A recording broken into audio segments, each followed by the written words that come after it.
안녕하십니까. 법무원위의 노계성 변호사입니다. 오늘 7번째 유튜브 영상인데요. 오늘 말씀드릴 부분은 저한테 자주 문의가 오는 내용 중에 하나가 이제 통신비밀보호법 위반 사건입니다. 쉽게 말씀드리면 비밀 감청, 다른 사람의 대화를 몰래 녹음한 경우, 이런 경우가 문제되어서 경찰 조사를 받거나 회사에서 징계 처분이 내려지거나 이런 부분입니다. 통신비밀보호법 제3조에서는 공개되지 아니한 타인 간의 대화의 녹음을 청취하지 못한다라고 해서 타인과의 대화 녹음을 금지시키고 있어요. 그 14조에서 보면 또 동일한 타인의 대화 비밀 침해 금지 규정이 있고요. 벌칙 규정은 16조, 17조에 있는데요. 1년 이상 10년 이하의 징역과 5년 이하의 자격정지. 통신비밀보호법 제18조에서는 미수범 처벌도 규정하고 있습니다. 문제는 통신비밀보호법으로 기소가 된 경우에는 벌금형 처벌 규정 자체가 없기 때문에 무조건 실형이 선고되고 집행유예가 선고될 가능성이 높기 때문에, 물론 초범인 경우에는 당연히 집행유예가 선고되겠죠. 초범이니까. 그리고 미수범 같은 경우도 처벌을 하기 때문에 벌금형 규정이 없어요. 미수범 같은 경우는 절반으로 감형하는 부분에 불과하기 때문에 미수범 처벌도 실형이 선고됩니다.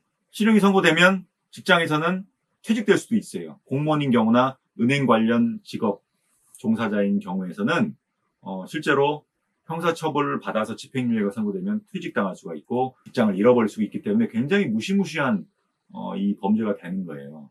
이렇게 벌금형 규정이 없기 때문에 비밀 녹음 혐의로 공소 제기가 돼버리면 집행유예 이상의 실형이 선고되는 것이 지금 필연적이기 때문에 과잉금지 원칙 위반으로 헌법소원, 위헌법률 심판 청구도 있었지만 현재까지는 모두 합헌이에요. 이건 위헌성이 굉장히 높은 법률입니다. 제가 지금 대법원 판결을 설명드리겠습니다만 이런 대법원 판결이 있어요.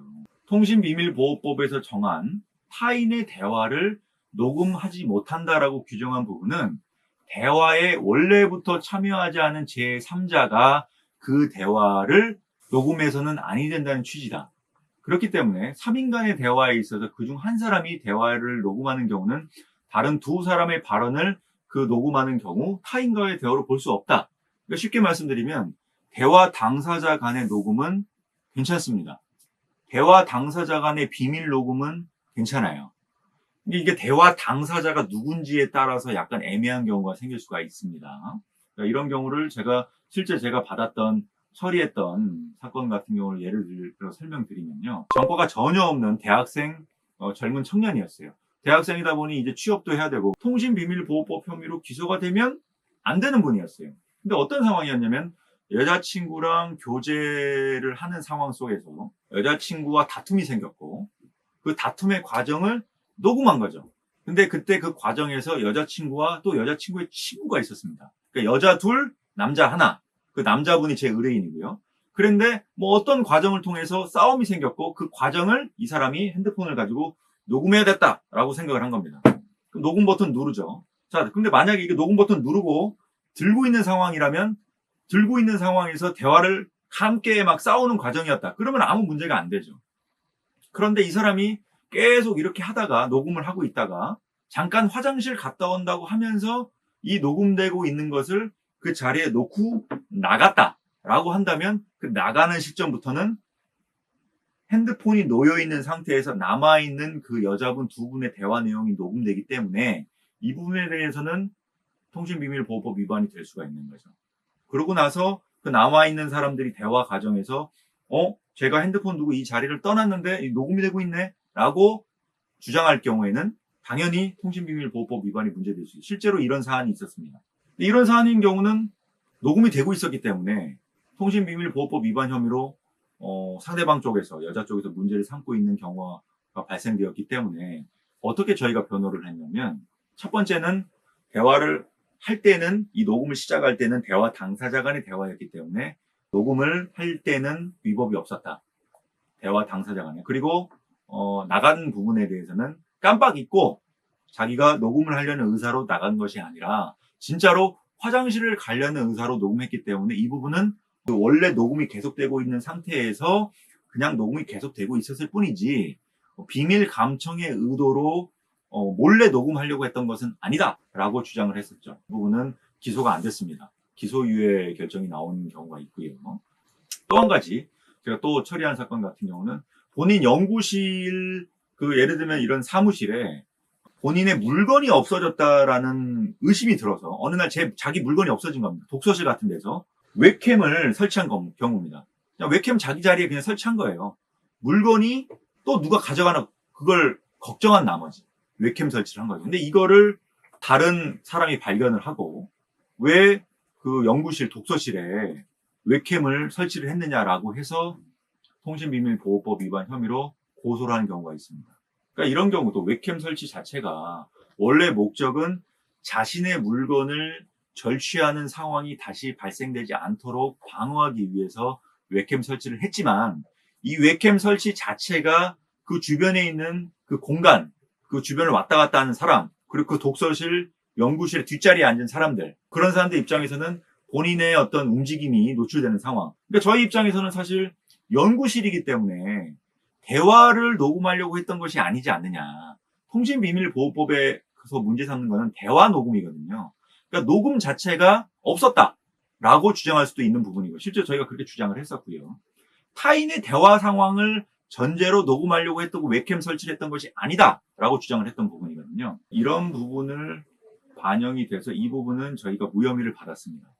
혐의가 없다라고 무혐의를 받았고요. 사실 초범이고 가벌성이 낮다라고 생각되면 당연히 기소유예를 할 수밖에 없을 겁니다. 그런데 기소유예를 하는 범위가 검찰의 재량에 의해서 결정되기 때문에 언제 공소제기를 하고 언제 기소유예를 할지 부분이 상당히 애매한 부분이 있습니다.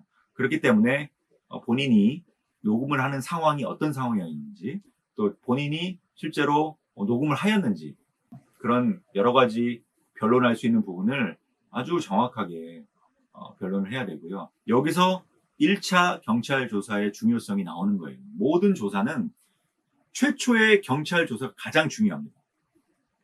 제가 경찰 조사를 임함에 있어서 또 다른 영상을 통해 말씀드리고 유튜브에서도 수많은 영상이 있는데요. 또 어떤 변호사분은 뭐 영상 녹화를 꼭 해라 뭐 이런 말도 안 되는 오히려 불리한 취지로 물론 무죄 주장을 하는 경우는 영상 녹화를 하는 게 좋죠. 근데 아니 의뢰인분이 100% 무죄인데 경찰이 왜 조사를 합니까? 그런 경우보다는 뭔가 본인이 불리한 부분이 있죠. 불리한 부분이 있는 경우에 영상 녹화를 해야 되는 경우는 말도 안 되는 경우죠. 영상 녹화를 해버리면 경찰 피신 조서를 내용 부인으로 날릴 수가 없는 상황이 생깁니다. 영상 녹화물을 토대로 별도의 증거가 나올 수 있기 때문에 어떤 유튜브 영상 중에는 영상 녹화를 하라고 권유하는 변호사분도 계시던데 그거는 매우 잘못된 부분이라고 생각하고요. 통상적으로 영상 녹화는 거부하셔야 됩니다. 그런데 요즘 수사 관행이 경찰 피신도 내용 부인하면 없어지고 검찰 피신도 이제 내년부터는 내용 부인하면 없어지기 때문에 그냥 녹음을 해버려요.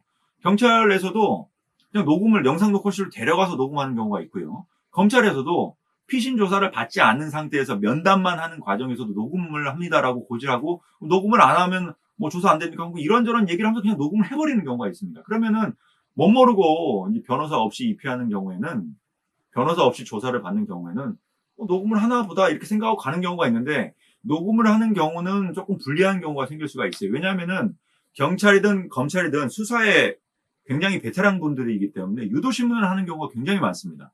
특히 유도신문을 하는 경우에서 본인이 이런 대답을 의도한 것이 아님에도 불구하고 유도신문의 과정에서 수동적으로 그냥 네라고 대답하는 경우가 있을 수 있거든요. 그런 유도신문에서 대답을 한 것 때문에 재판에서는 굉장히 불리하게 작용할 수가 있습니다.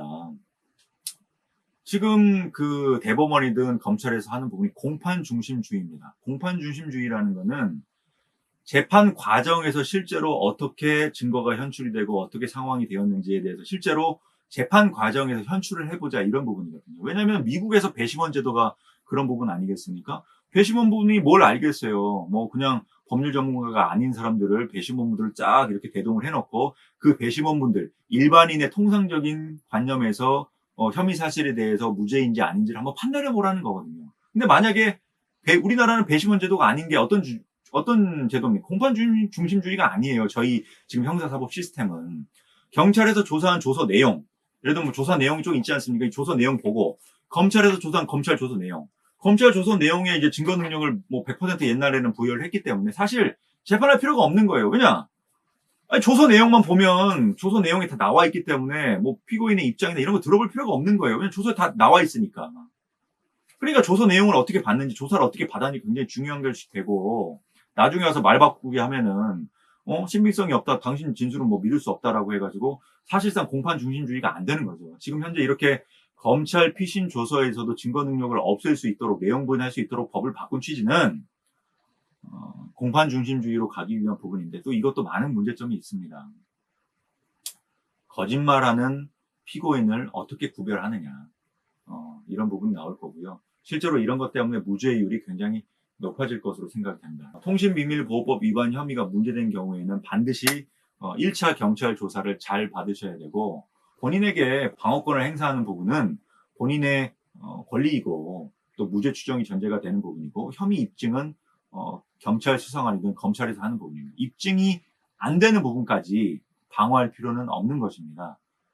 혐의 입증은 수사기관이 하는 것이기 때문에 당사자 본인 입장에서는 혐의 입증이 안 되는 부분까지 방어할 필요는 없는 것이에요. 그렇기 때문에 조사하는 상황에 따라 가변적인 상황이 발생할 수 있기 때문에 저는 웬만하면 가급적이면, 특히 통신비밀보호법 위반 혐의로 문제되신 분들은 반드시 변호사의 조력을 받고 조사를 받으시는 것이 좋습니다.